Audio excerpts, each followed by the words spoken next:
l'action de Tesla sera à surveiller, mais depuis quelques jours, à la bourse, l'action a monté. Là, si je regarde depuis le début de l'année, oui, mais récemment, fin avril, on était autour de 144. On est monté à 194. On est revenu 170. Et là, autour des 180, 182 $ US. Il faut dire, là, la nouvelle, c'est qu'il y avait rencontre des investisseurs notamment.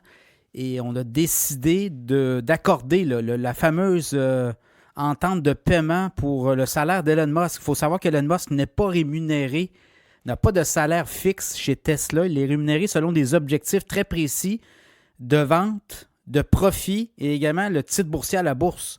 C'est comme ça qu'on détermine sa valeur, son salaire et la valeur de ce qu'on lui verse comme indemnité ou de rémunération globale. C'est sûr que ce paiement-là, la nouvelle entente, c'est 56 milliards de dollars pour les prochaines années. Et c'est lié essentiellement à des objectifs très précis de performance. Et c'est ce qu'avait rejeté un juge du Delaware. Il faut dire que Tesla était enregistré au Delaware jusqu'à tout récemment. On a déménagé l'entreprise au Texas. Et là, on a repassé un vote aux actionnaires. Et là, c'est passé. On a eu un vote jeudi. Et Elon Musk sera payé à la hauteur de son talent. Évidemment, Elon Musk aurait pu claquer la porte, quitter Tesla. Et je pense que ça a été très, très, très négatif parce que c'est quand même lui qui l'a amené à un niveau et il est capable de l'amener à un autre niveau.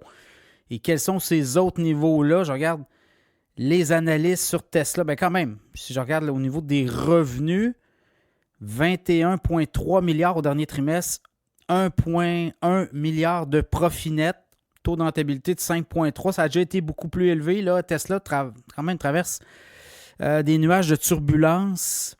Quand vous regardez un peu aussi les revenus de l'entreprise, les pertes, on regarde le premier trimestre, 386 810 véhicules livrés. C'est en baisse de 8,5 % et en baisse de 20 % sur le quatrième trimestre de 2023.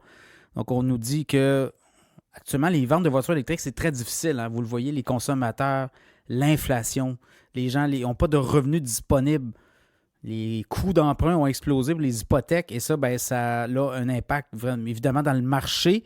Ils m'ont dit que l'année 2024 sera une transition. 2025, on pourrait revoir les ventes de Tesla repartir à la hausse. Tout le modèle aussi à 25 000 $ qui avait été nié, qu'on ne voulait plus refaire. Que là, Musk a dit non, on va en faire d'autres. Des nouveaux modèles s'en viennent.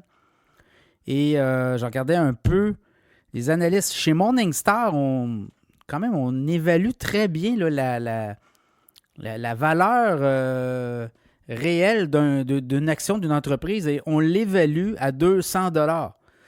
Chez Morningstar, l'action de Tesla. Et là, l'action de Tesla, je vous le dis, est autour de 180, 182. Donc, on a quand même une idée là, de qu'est-ce que ça peut valoir. Évidemment, il y a Cathie Wood qui, elle détient pour 694 millions d'actions.